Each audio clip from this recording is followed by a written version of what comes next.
Vjera ili Božja vjera je zakletva i kod starih Crnogoraca i Brđana i kad bi dali nekome tvrdu vjeru da će nešto učiniti, to će učiniti čak da znači i izgubiti sopstveni život. Od famozne Božje vjere Miloša Obilića da će ubiti cara Murata na Kosovu polju 1389. godine, stari Crnogorci su sačuvali ovu tradiciju i moralnu vrlinu do skorašnjih dana. Više o ovom običaju govori sekretar knjaza Danila Milorad Medaković u svom dijelu Život i običaj Crnogoraca iz 1860. godine. Vjera. Ovo je najplemenitija vrlina duševna, koju i sami Crnogorci najviše počituju. Vjera je Crnogorcu prva svetinja, zalog poštenja i istine, ogledalo čistog morala ljudskog i najveći amanet na zemlji.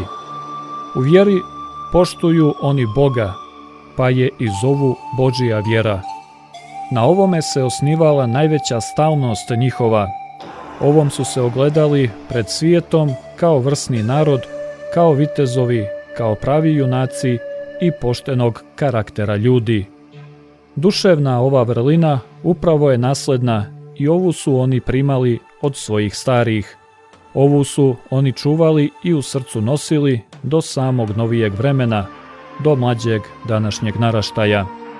Dok je vjera bila u pravom životu, u istini i svetinji, dotlen su Crnogorci bili u svojoj nevinoj čistoti, s čim bi morali prednjačiti ostalim narodima. Ni sila, ni prijetnja, niti prevlašćenje, niti ikakvo blago ovog svijeta, niti sama smrt nije mogla sustegnuti dobrog i vrsnog Crnogorca da obrečeno ne izvrši kao što je to mogla jedina vjera. Kad zada vjeru, drži Crnogorac da je posrijedi te riječi sam Bog. Pogaziti vjeru i učiniti kome što na vjeru držalo se za prvi i najveći grijeh na zemlji, od kojeg se grešnik nikada izbaviti ne može. Ovo je vjera, vjera istine, vjera mira, vjera slobode ljudske i ogledalo čistote duševne. I u ratu, i u zađevici, i u osveti, i u krvništvu, svud je vjera bila zalog blagodetnog mira, čuvar živote ljudske.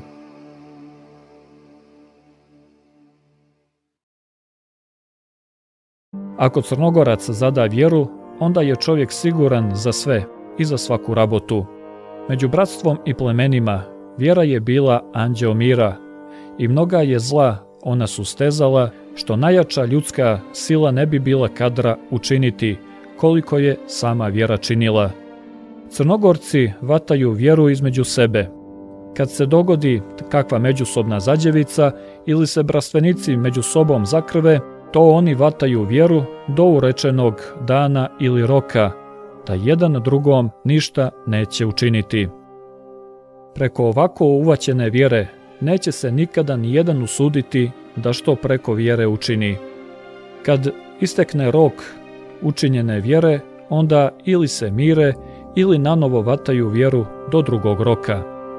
Ova vjera ljudske vrline vrijedi za svakojeg brata Crnogorca, za svakojeg brata hrišćanina, pa i za svakojeg inovjernika i inoplemenika, pa i za samog Turčina. Ako se gdje god u putu ili ma gdje bilo tuči Crnogorac ili sa strancem ili sa neprijateljem svoje domovine ili sa istijem svojim krvnikom, a ne znajući počisto ni ko je ni šta je, ali se boji da ga ovaj ne ubije, odmah naređuje oružje da ga ubije prije nego što će ovaj njega ubiti. Najprije ga pita ko je i oklen je. Ako ovaj ništa ne odgovori, onda zna da mu o glavi radi i hoće ga ubiti.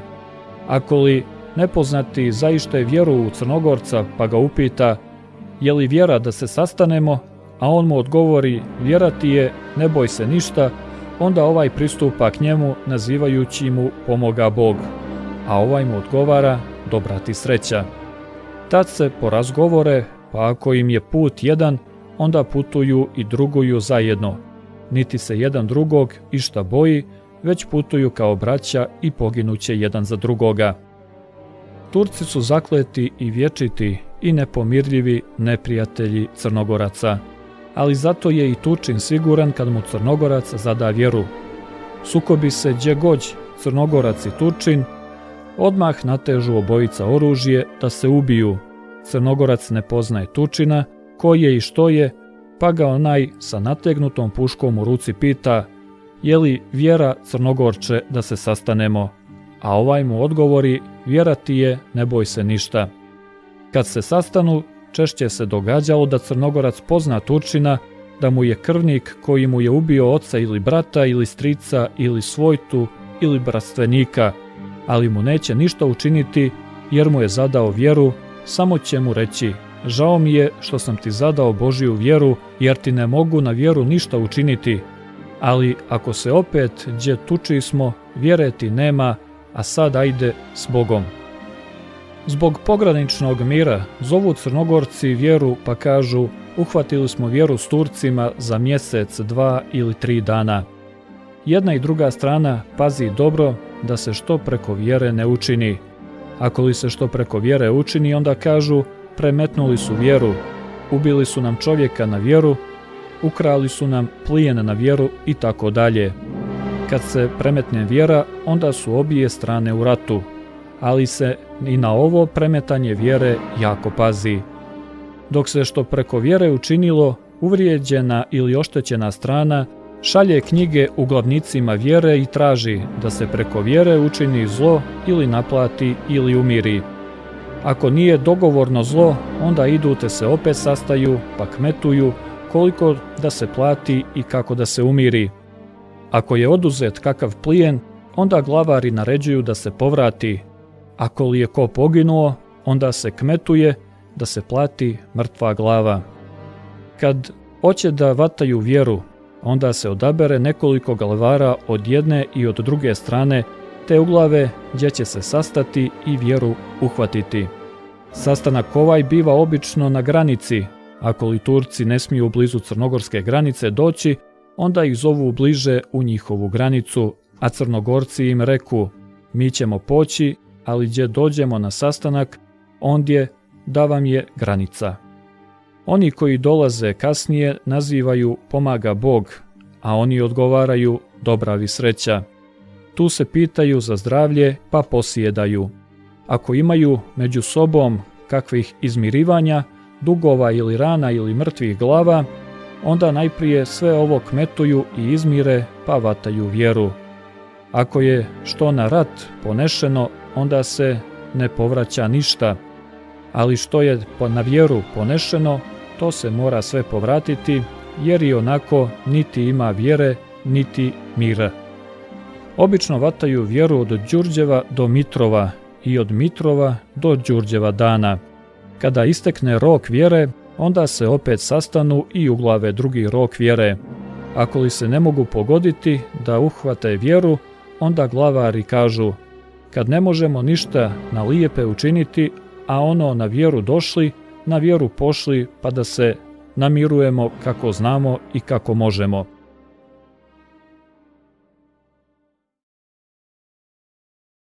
Vjeru mira ne vata sva Crna Gora odjednom, već skoro svako pleme za sebe. Zato se i događa da jedni vataju vjeru mira, a drugi oglušuju rat. Dogodilo se da su Turci Kolašinski 1843. godine premetnuli vjeru sa Moračanima. Pijuci Turci Kolašinski ubiju na vjeru rođaka serdara Milete Medenice iz Morače. Mileta je tražio da se istijem načinom osveti pijucima. Dogovori se serdar Mileta i kapetan Mitar pa pozovu krvnike, pijuke na sastanak da vataju vjeru. Pijuke je bilo 9 brata, oni svi dođu i još pozovu Turaka. Mitar i Mileta pođu sa svojom družinom, no se dogovore da Mitar ide na sastanak, a Mileta da uhvati zasjedu u nekoj alugi. Od Mitrove družine nekoliko drugova stane izviše ročišta. Mitar napomene družini da ne nameće ni jedan na Turke prije nego što on obori jednog pijuka. Primičući se jedni drugijema, držali su na rukama nategnute puške. Kad su se primakli i sastali, upitaju se za zdravlje. Mitar je mislio da prevari pijuka, pa je ponio sa sobom jabuka u njedrima, da dariva Turčina.